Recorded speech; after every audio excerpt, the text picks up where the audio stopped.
Bonjour à tous et bienvenue dans la Minute Z, la chaîne qui décrypte l'histoire du Congo. Je suis très heureuse de vous retrouver pour ce nouvel épisode. Alors aujourd'hui, on va s'intéresser au bilisme. Alors c'est quoi le bilisme ? C'est ce phénomène de gang qui est né dans les années 50 dans les faubourgs de Kinshasa et qui trouva son inspiration dans les westerns hollywoodiens et dans la figure mythique de Buffalo Bill.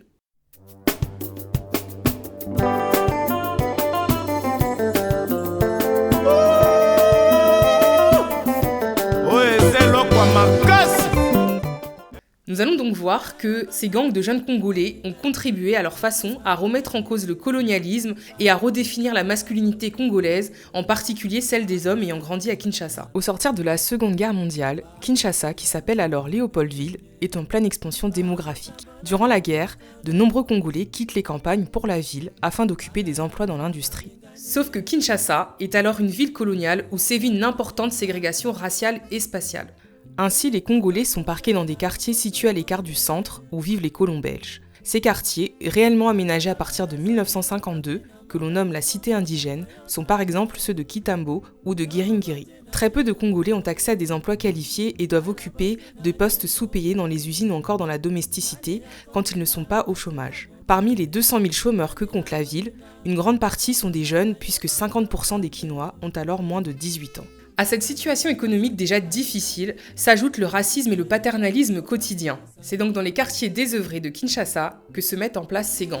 Les Bills et les Yankees sont influencés par les héros des westerns et péplums américains, des genres cinématographiques popularisés par les projections organisées par les missionnaires catholiques et les salles de cinéma qui se développent comme le Cibica et l'Astra. Des films et des séries comme le dernier des Fédérés, les Desperados, Buffalo Bill, mais aussi La Charge héroïque, connaissent un grand succès auprès des jeunes Congolais, mettant en scène des acteurs célèbres tels que John Wayne, Charlton Heston ou encore Henry Fonda. Ces films montrent des hommes virils et courageux, défiant les dangers de la nature, mais aussi de l'altérité, représentée par les Amérindiens. Au début des années 50, on commence donc à voir apparaître dans les rues de Kinshasa des jeunes hommes qui arborent l'attirail du cow-boy, le Stetson, des Santiago ou même des armes factices.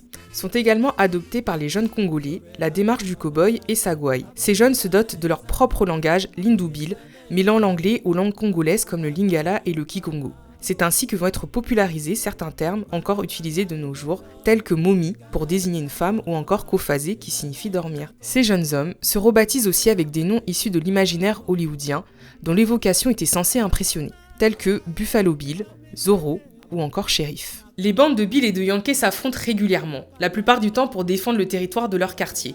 En effet, chaque quartier de la cité indigène avait sa propre bande. Et certains quartiers ont même été rebaptisés à la sauce western, à l'image des quartiers Mofewana et Dynamique de la commune de Giringiri. Pour se préparer à d'éventuels affrontements, mais aussi exhiber une masculinité affirmée, les Bills s'adonnent au bodybuilding ainsi qu'au camo.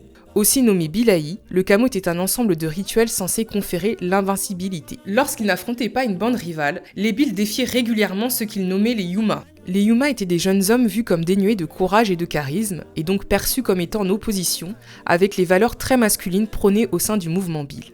Le terme de Yuma vient par ailleurs du film 3h10 pour Yuma, sorti en 1957, dans lequel un fermier archétype de l'anti-héros est chargé de convoyer un dangereux hors-la-loi. Si le mouvement Bill fut essentiellement masculin, quelques femmes y prirent part. Comme les hommes, elles adoptent des noms issus des westerns, mais aussi toute la panoplie vestimentaire du cow-boy.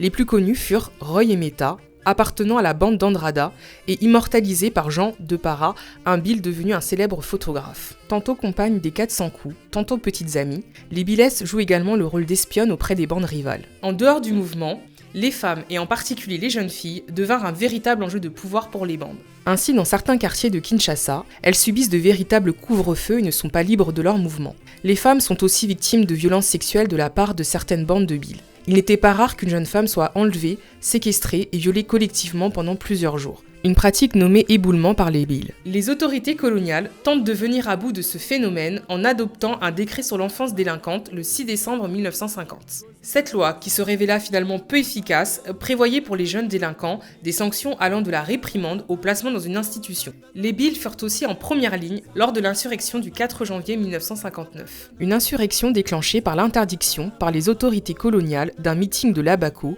un parti indépendantiste congolais, donnant lieu à une répression qui causa jusqu'à plusieurs centaines de morts, selon les sources, l'insurrection du 4 janvier 1959 marqua le durcissement de la lutte pour l'indépendance du Congo. Si le billisme se poursuivit dans les années suivant l'indépendance du Congo, on constate cependant plusieurs mutations du phénomène. L'une de ces mutations s'opère sous l'égide du missionnaire Joseph de la Hette, plus connu sous le nom de Père Buffalo. Missionnaire de Chute, il s'installe au Congo en 1957 et se lie d'amitié avec les Bills qu'il tente de sortir de la rue. Encourageant les Bills à se tourner vers la musique, l'artisanat ou encore les études, le Père Buffalo a fait perdre son côté subversif à toute une partie du mouvement. C'est aussi durant les années 60 et 70 qu'apparaissent d'autres groupes de jeunes Kinois, s'illustrant par leur délinquance comme les compagnies Kitunga, dont les plus connus étaient les Banaïsés et les Banamofé ou encore les Balados. À l'image de leurs grands frères des années 50, ces groupes puissent toujours dans l'imaginaire hollywoodien. Face à la persistance de la délinquance juvénile, Mobutu, qui assoit son pouvoir durant cette période, adopte plusieurs stratégies. La première est la répression. Ainsi, au début des années 70, de nombreux Bills sont arrêtés, voire même exécutés. Une autre partie des Bills est récupérée par la jeunesse du mouvement populaire de la révolution de Mobutu, les JMPR, et participe aussi à l'animation politique.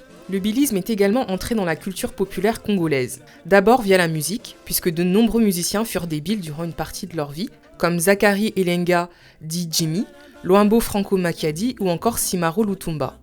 À travers leurs compositions, ces artistes contribuent à diffuser le langage et le style de vie des Bills.